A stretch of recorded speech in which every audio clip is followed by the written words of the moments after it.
the journey. So what was that, Paresh? All I had was a Jollibee, and we're live now on Facebook. So I guess that's the reason to mention Diwali, right? So I hope you guys had a blessed Diwali. How was your Diwali, first of all? I had an amazing time, man. I literally did a first gathering at my house with some close friends, and it was a beautiful celebration. Man, got loads of food from Leicester, and we just sort of celebrated, did some Mendy and some little events. Yeah, it was good, man. I'm buzzing. Nice. I saw some really nice pictures. I think, was it on Facebook? Was it? That's it. Yeah, possibly. Yeah, literally. A few of my close friends we just got together and just vibed, man. It was really nice. Really nice. Yeah. Yeah. So literally a mountain of food. Yeah, it literally. I've got some left now. If you want to come down, you're more than welcome. Yeah, definitely. Tempting. Might actually head down to Milton Keynes and just get a doggy bag. You get some Jollibee and Doctor. Exactly. But listen, for those of you, like an ice cream box and just shove it in there. Yeah, exactly. But listen, good afternoon, morning, and good afternoon. First of all, happy Diwali and happy New Year for everybody who's celebrating, and I guess for anybody who's not celebrating, who doesn't really know what Diwali is. Essentially, you're going to be celebrating something because it literally translates to light over evil and a dawn of a new day, right? So every day is a blessing. So I guess on that note, just count every day as a blessing. So welcome. It feels like it's been ages since we've been talking, guys, but we're super excited because we've announced our first kind of get together, which we won't announce here because we'll get a lot of random people and it'll be a big venue. But if anybody attends the Mindful Men's Club, we're super excited for that. So we've got our first get together planned. I think the topic of today, we had quite a few topics today to sort of go through, which we'll put up on the Eventbrite shortly after this call. But the topic of today was trusting again, and it's a really interesting topic because the word trust has a deep connotation to, it's just a big word, right? Trust. It's not an easy thing to do. And the different dimensions of trust were whether it's trust in your friendships, whether it's trust in your relationship, whether it's trust amongst colleagues, meaning like at work, obviously work is work. People tend to separate it, but sometimes people do have that one person at work that they can confide in, whether it's trusting in your, I guess, leadership, whether it's trusting in your friends. And ultimately, it comes back to whether you trust yourself, right? So meaning in that situation where you've been let down, in whatever that situation is, where you've actually conveyed some, I guess, whether you use somebody as a sounding board or whether you've spoken to somebody as a friend and told something in confidence, and then they've either betrayed your trust or carried your trust and kept it true. I think we've all been in situations where it's fair to say it's been tested, right? The word trust has been tested. But it doesn't mean you don't trust again. It just means you're more careful, right? And I guess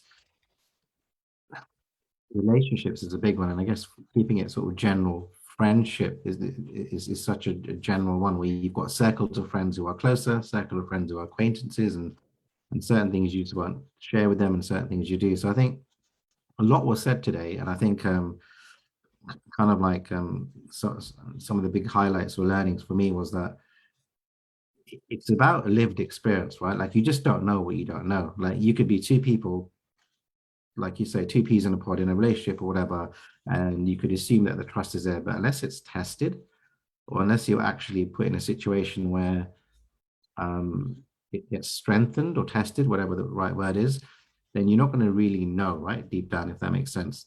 Like, so I'm not sure what you guys think about that, just to sort of kick off the conversation. Yeah, so I suppose initially when you say that, you have to give trust to know it's there, which is something that's probably quite difficult for a lot of us because the boundaries you set, like what you can trust people with, what they can trust you with. That's the initial part, isn't it? I would say it's giving, so you know how much you can take a certain relationship, how much you can share.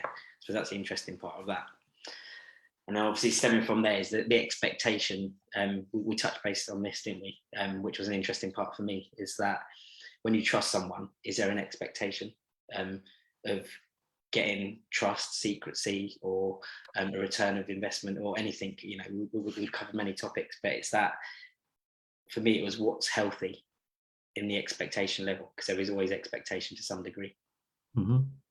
Yeah, definitely. So you got, because trust, because if I share something with you in a trusting format environment, it means that I have an expectation of, um, you know, having the confidence that it's going to be done in a certain way, that it's private, right? Meaning that, you know, it's all the expectation, that's the minimum expectation, I think, when you share something that's quite deep with someone.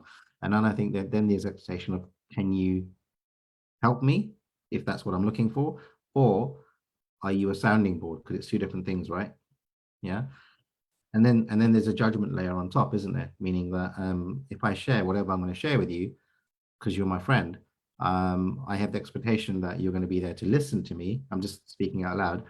And then I have the judgment of not being judged, if that makes sense. Like the last thing I expect is you to judge me, if that makes sense, right? In whatever I share with you. So I think it's really, it depends what you're sharing and who you're sharing it with and what your intent is, right? The key part there, I think, is being clear about what it is you want. If you go to somebody, do I want your advice? Do I want you there as a sounding board? Do I just want you to listen? Maybe I don't want you to do anything, just to be present with me and say, right, I'm working this through in my head. It's sometimes easier to then articulate that. When you speak something, you're actually understanding it a little more.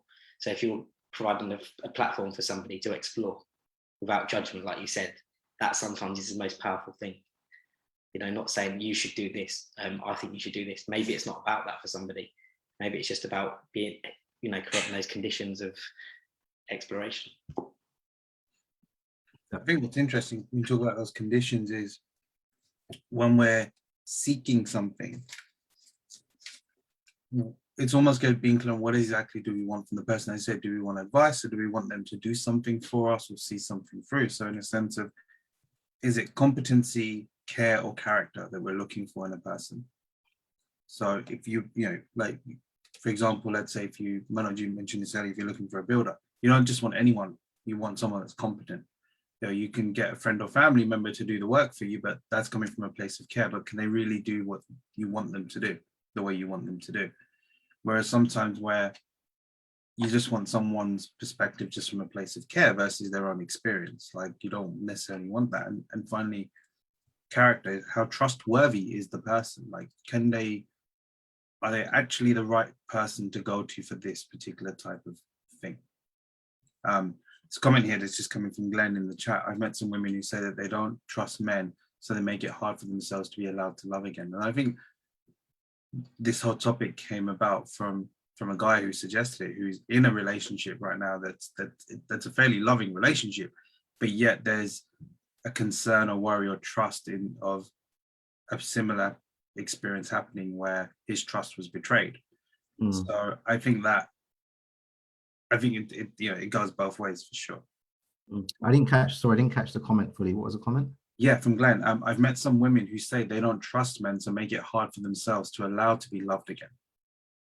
Yeah, hi Glenn. Yeah, no, it's a great comment. I think it's interesting because that then leads to one of the other topics that we went super deep on, which is about why does that lack of trust fall down? And it's because of your own insecurities, right? And then you broaden that brush on every situation. And sometimes we all tend to do it because we're humans, but because you've been burnt in a certain situation, so you think twice and you kind of, and in this specific situation, what Glenn's touching on, we also covered it, right? In the example that we discussed in the private chat about a person in that situation being the male is worried about, you know, the other person who's the female, but then that's based on previous experience, not on current experience. And if you base life on your previous relationship and bring it into your current relationship, then you're almost suffocating that, right? Because you're not allowing that to breathe, if that makes sense. It's an interesting point. It's like you're recreating the past thing to happen again because that's what you're looking out for. Yeah. We'll almost make it happen to prove the point. And then it makes it easier. Like, then you sort of say, "Oh, I knew that was the case." So it's like again the law of attraction. Not fulfilling prophecy, isn't it? Yeah, interesting. What are some of the key elements from your guys' perspectives about what makes trust? Like, what is absolutely like non-negotiable for you guys? I think at a baseline level, I think we give trust away too easily anyway. I think trust is something that needs to be earned and needs to be built over time. So I think from our end, there's an element of patience. Like if we want something from someone, let's give them the chance to deliver that for us without a no at the first failure, because how can anyone else have a chance? And then I think as it kind of goes further along, I suppose it kind of goes back to my point earlier, is don't put people in positions where you know they're going to fail, because otherwise you've got an expectation already. And I think that's where a lot of, from my perspective, I see a lot of relationships fail in terms of expectations not being met. But are they the right expectations? Have they been clearly communicated? And actually, is the person capable of doing it? And if not, then why put them in that position and set yourself up for a fall as well? I think sometimes we sort of set ourselves up for failure initially. If we say, if I come to you, say Viraj or Morge, and I say, I want this, this, and this from you, from this conversation, are we being clear from the start of what we want? Because if we're not being clear about what we want, we're from different, we're looking at it from two different lenses. You know, I could be coming to you for advice where in actual fact, I don't want advice, you know, but you'll give me advice because that's what you think I'm asking for. So then the shoes on my foot is like, Viraj, can you help me with this? Can you allocate me 30 minutes of your time where we can just talk about this? Can I just get things off my chest? Or can I say, Viraj, look, I'm in this situation. I've got this relationship. I don't know what to do here and here and here. What do you think? I'm clearly asking you, what's your opinion? Whereas if you gave me your opinion, I don't want your opinion at this point. You know, are we being clear? I think that's the first hurdle. It's quite And I think that's a big hurdle as well, because if you're, as you say, if you're not clear in what you're wanting from the person, the other person's just going to come from their default. And it's okay to want, I think. I think it's very safe to want things from people. You know, we're probably in a culture where we shouldn't want, we shouldn't expect. But I think it's okay if we communicate that. If we say, look, I really need this from you, can you provide it? And you can say yes or no. If you say yes, brilliant. If you say no, that's also fine. Isn't it? And it's respecting the no. And not having judgment, or, oh, he doesn't want to do that for me, you know? Yeah. So it's about clear intention. I think boundaries are really important, right? That's what you guys are touching upon, and having the right expectations, you know, what they are in that framework. And I think also what another dimension that we talked about was, you go to the same person over and over again for advice, whoever they are, it actually might be your inner validation that you're seeking, as opposed to a different lens or a different viewpoint, right? Because sometimes we want the person to just nod along and agree with us because that's the person, and it could be a close friend, for example. And there's a fine line between a friend saying the truth, and truth might sometimes hurt because it's the truth, because they care about you, intent is real. Or if they just, equally what's dangerous is if they're nodding their head based on they think that's what you want to hear, but then you're not really being a true friend, right? If that makes sense. So there's a fine line between the two. I had an interesting experience lately with a close friend. We were just talking about things, and you know, the conversation got quite deep. And I said, "Do you want my opinion, or do you want what I think you want to hear?" And that made them think considerably, because ultimately, I think she was seeking some sort of validation, or, you know, just like, oh yeah, that's okay for me to do this, you know, in this situation. But, you know, do you want a personal opinion? Like, I want the best for you. Do you want my opinion, or do you want like sort of justification, validation that that's okay? They're both very different things, aren't they? Both very different things. Yeah, they are. Best, not to say that we know the best as well who they're coming to, but it's that point of reference when you've got good intentions for that person. And I think that's the operative word, isn't it? It's what is your intent? What is the intention behind your action, right? Are you there to really be present for that person in listening to what they have to say, whoever they are, without judgment? And if they ask you, or even if they don't ask you, right,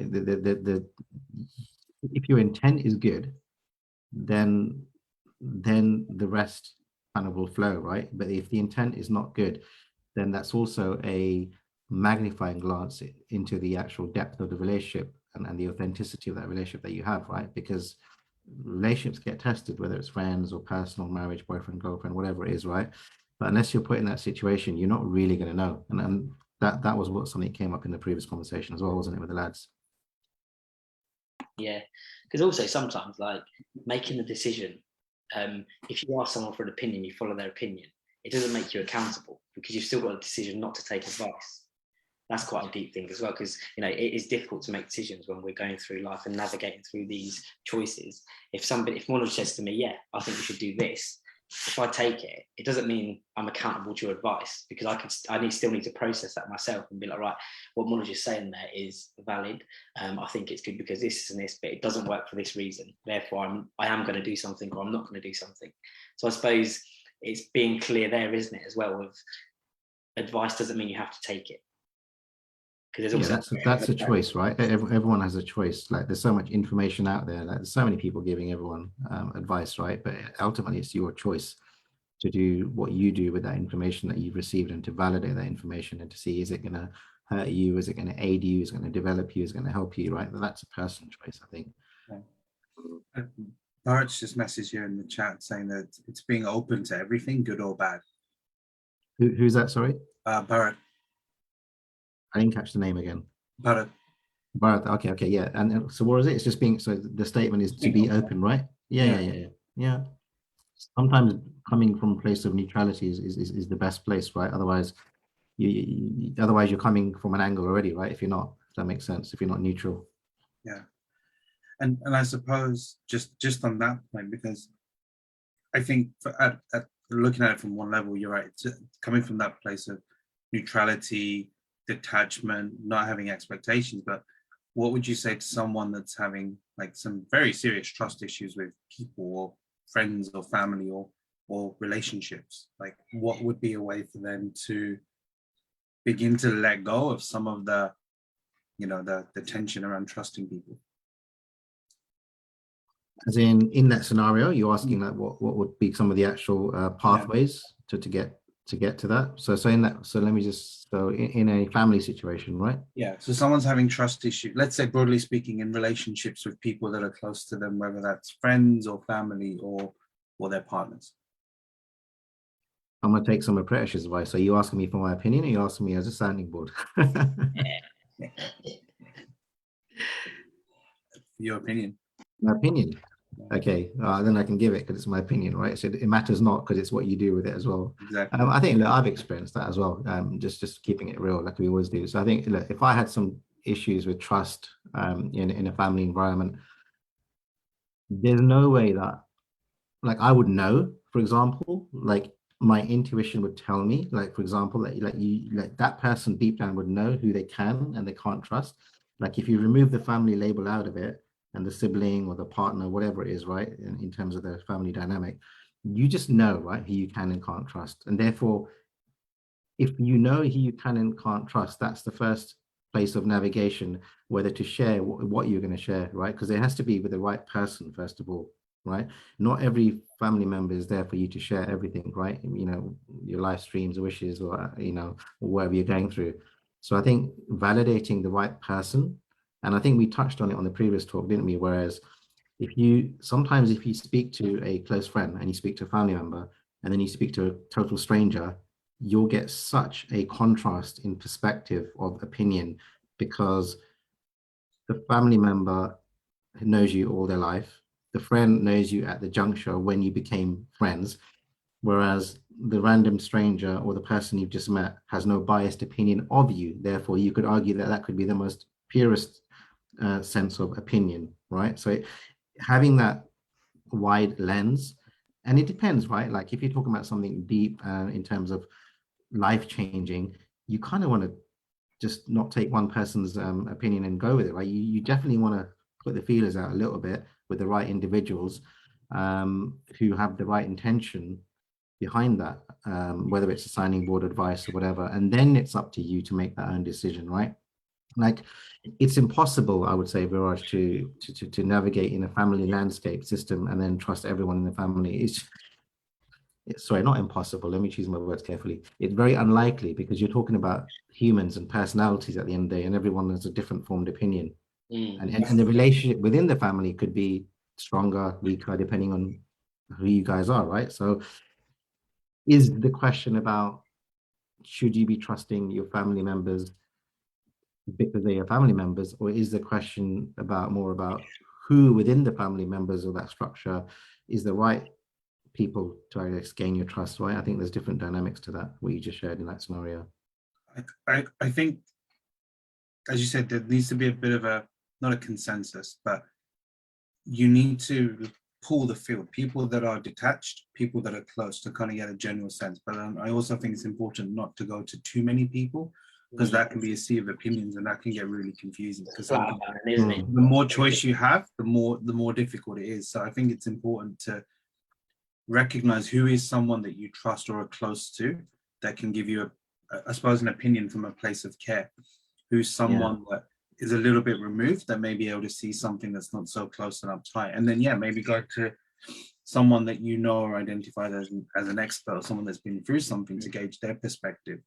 And then find the intersection with what's going to work for you. Because I think without any action, you're never going to know.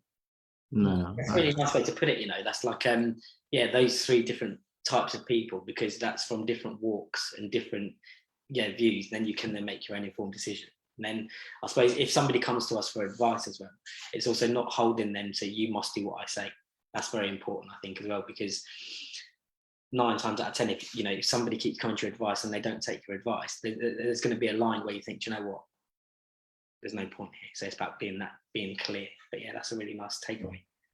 And advice is so dangerous, right? Every man, woman, dog, child thinks that they've got the answer to everything, me included, right? Sometimes, right?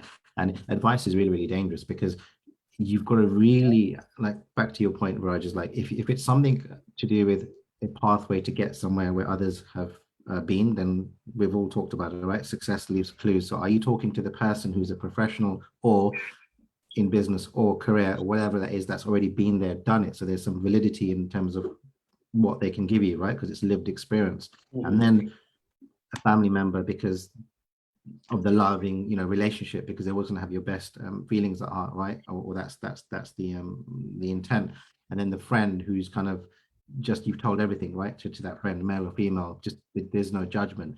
And then taking those three, then it's up to you to what you do with that information to make that informed opinion. But you're 100% right, Brad. You can't go to an ocean of people, because that's just confusing, and that will just confuse everything and dilute the actual action that you probably know deep down, or whoever in this situation knows what they need to take, right? He or she is. But it's having, I don't know what the magic number is. We've just come up with that 3, but whatever it is, it's just having a close net of people that come from different life perspectives, I guess, is what we're saying. But it's also trusting your gut instincts as well. You know what feels right. So while you've got these opinions, you might strongly disagree with something, and that's fine. That is perfectly fine. Even if it's that, it feels right, you can justify it. But what's your gut? Because that's you as a person. Like, that's the decision you make. I think that's very important as well. So if we're saying 3 people in this situation, you're the 4th person, probably the most key. What feels right for you? Yeah, 100%. It has to circle back to you as an individual, because when you open up to someone about trust, right, it's like, what comes to mind? It's like, you want the space to breathe, meaning, you want a space to think and rationalize what's going on in your mind. Okay. And then closely with that is that sanctuary, right? Because trust is that kind of word that so it's like a safe sanctuary, and that breeds security, right? Otherwise, if you didn't feel secure sharing what you want to share with some individual, male or female, you wouldn't have gone through that cycle of, it's safe, it's secure, and there's a sanctuary, right? Yes. And then it has to come back to you. I told you I get a 3 S's in there, but there you go. I mean, we had some really great personal shares and in our private group today, which was really nice. And, people felt safe to do that. That's the parameters. And, we got quite deep with certain topics. And it was a nice example of trust, really. Just flow. Isn't it quite profound, though, that every time that we have this conversation, and we joked a little bit because we haven't met half the people that we talk about, right, face to face, because we've all been sort of all zoomed out. But still they're sharing things that are so deep and so personal, and that is the essence of the topic today, trust. If they did not trust the individuals, it would just be silence, right? It would just be like, we wouldn't even open up and go down these rabbit holes that we go down. So, as you're saying that, and there's a comment that's come in from Sam on the chat as well, that trust is a very difficult word. Like, it reminds me of how we started, because this was just an idea. And over time, we've shown up week after week, and it's become a place where people have basically trusted us with Yeah. these type of topics, and certain people have shared certain things with us that they've not shared in that. So I think it's one of these, if anything else, it reminds me that trust is something that just needs time to build. And there needs to be an investment and a commitment in order to do that. Trust does take time, doesn't it? And let's be really honest with you, like, it does take time, and it gets tested at every milestone and every sort of junction, every corner, right, that you turn, and you think, who's got your back, or and it's not literally like who's got your back, but you know what I mean. It's like, who can you confide in, and who can you share things that it's not going to turn into gossip and hearsay, and then and it goes around the kind of the rumor mill, if you like. But trust does take time. It does take time. I mean, this, for me personally, the journey for MMC and me, I'm a latecomer to you guys, and there was so much trust built over, just this Zoom interaction. I could have thrown in the towel any time, but it's just, it's just been, for me, it's been such a warming atmosphere, and that's generated by all the gents on the group. So it's just really nice. Yeah. So on that note, I think it's the perfect note to wrap up on as well. Stay tuned for some new events that are going to be popping up soon. We've got some great topics coming up, and just to give you everyone a few clues as to what we're coming, we've got a conversation on the Me Too movement and the influence it's had on society. We're talking about the environment and what we can do, the gender pay gap, taking responsibility, drawing the line, homosexuality within the South Asian community, money mindset. So stay tuned. We've got some great stuff coming up, and obviously looking forward to sharing how our in-person meetup is going to go in the next few weeks as well, which I think is going to be an absolute blast as well.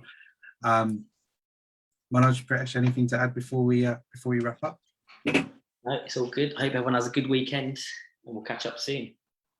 Definitely have a blessed weekend, and see you guys in 2 weeks' time. Take care. Bye-bye. Later. Bye.